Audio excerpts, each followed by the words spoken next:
serpent, part crocodile, and part hog. From its mouth and nostrils poured sheets of flame, and horrible sounds echoed through the vaulted chambers. Suddenly Hermes struck the advancing reptile with the serpent wound staff, and with snarling cry the dragon fell over upon its side, while the flames about it slowly died away.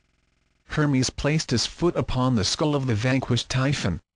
The next instant, with a blaze of unbearable glory that sent the neophyte staggering backward against a pillar, the immortal Hermes, followed by streamers of greenish mist, passed through the chamber and faded into nothingness. Suppositions concerning the identity of Hermes. Iamblichus averred that Hermes was the author of 20,000 books. Manetho increased the number to more than 36,000. See James Gardner, figures which make it evident that a solitary individual, even though he be overshadowed by divine prerogative, could scarcely have accomplished such a monumental labor. Among the arts and sciences which it is affirmed Hermes revealed to mankind were medicine, chemistry, law, art, astrology, music, rhetoric, magic, philosophy, geography, mathematics, especially geometry, anatomy, and oratory. Orpheus was similarly acclaimed by the Greeks. In his Biographia Antiqua, Francis Barrett says of Hermes, if God ever appeared in man, he appeared in him, as is evident both from his books and his Poemander, in which works he has communicated the sum of the abyss, and the divine knowledge to all posterity, by which he has demonstrated himself to have been not only an inspired divine, but also a deep philosopher, obtaining his wisdom from God and heavenly things, and not from man. His transcendent learning caused Hermes to be identified with many of the early sages and prophets. In his ancient mythology, Bryant writes, I have mentioned that Cadmus was the same as the Egyptian Thoth, and it is manifest from his being Hermes, and from the invention of letters being attributed to him. In the chapter on the theory of Pythagorean mathematics will be found the table of the original Cadmean letters. Investigators believe that it was Hermes who was known to the Jews as Enoch, called by Kenneally the second messenger of God. Hermes was accepted into the mythology of the Greeks, later becoming the Mercury of the Latins. He was revered through the form of the planet Mercury because this body is nearest to the sun. Hermes of all creatures was nearest to God, and became known as the messenger of the gods.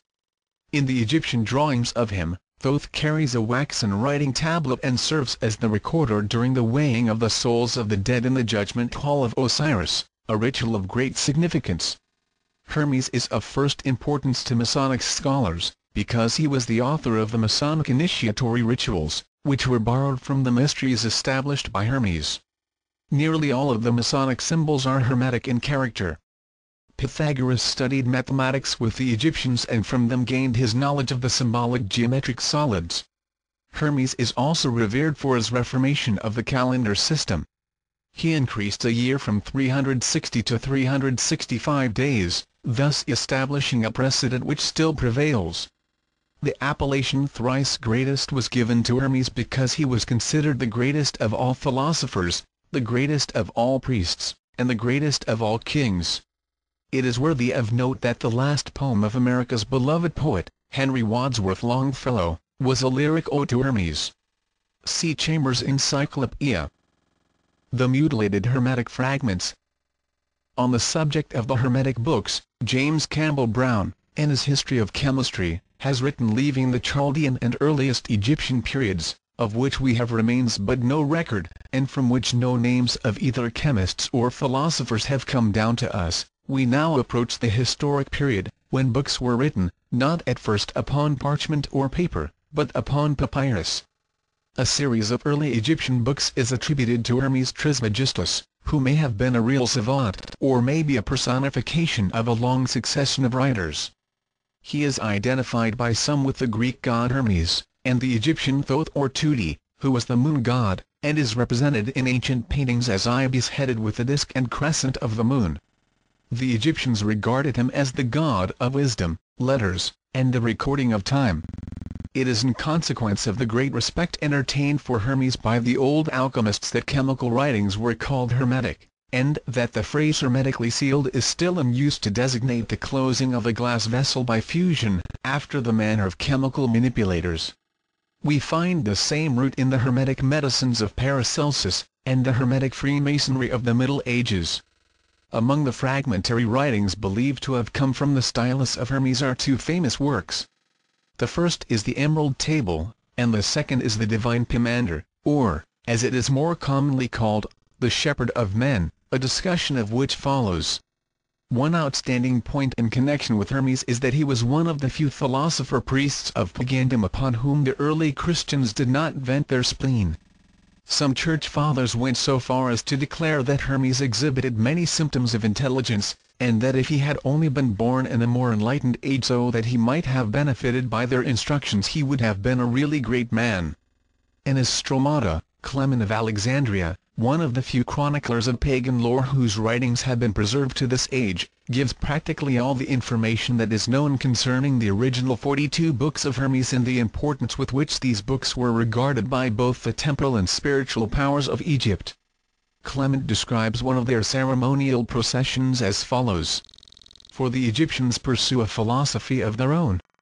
This is principally shown by their sacred ceremonial. For first advances the singer, bearing some one of the symbols of music.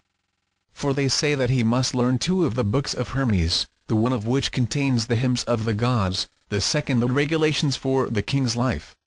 And after the singer advances the astrologer, with a horologe in his hand, and a palm, the symbols of astrology. He must have the astrological books of Hermes, which are 4 in number, always in his mouth. Of these, one is about the order of the fixed stars that are visible, and another about the conjunctions and luminous appearances of the sun and moon, and the rest respecting their risings. Next in order advances the sacred scribe, with wings on his head, and in his hand a book and rule, in which were writing ink in the reed, with which they write. And he must be acquainted with what are called hieroglyphics, and know about cosmography and geography, the position of the sun and moon, and about the 5 planets. Also the description of Egypt, and the chart of the Nile, and the description of the equipment of the priests and of the place consecrated to them, and about the measures and the things in use in the sacred rites. Then the stole-keeper follows those previously mentioned, with the cubit of justice and the cup for libations. He is acquainted with all points called peutic relating to training and moshophaltic sacrificial. There are also 10 books which relate to the honor paid by them to their gods, and containing the Egyptian worship, as that relating to sacrifices, first fruits, hymns, prayers, processions, festivals, and the like.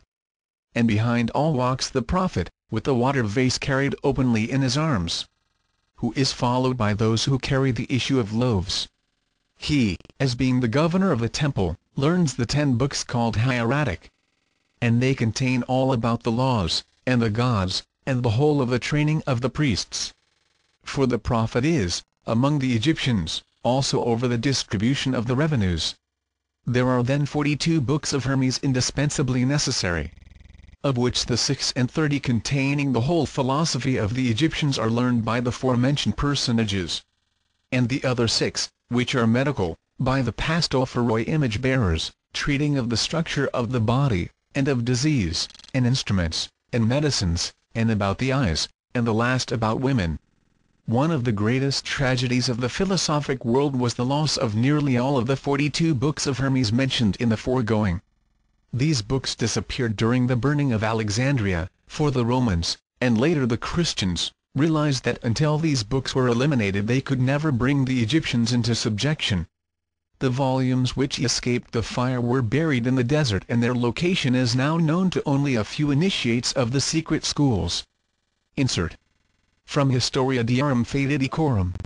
Master of all arts and sciences, perfect in all crafts, ruler of the 3 worlds, scribe of the gods, and keeper of the books of life, though Hermes Trismegistus, the 3 times greatest, the first intelligencer, was regarded by the ancient Egyptians as the embodiment of the universal mind.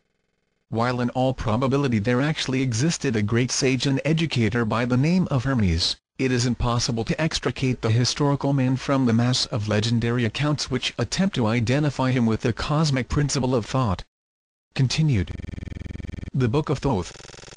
While Hermes still walked the earth with men, he entrusted to his chosen successors the sacred Book of Thoth. This work contained the secret processes by which the regeneration of humanity was to be accomplished and also served as the key to his other writings. Nothing definite is known concerning the contents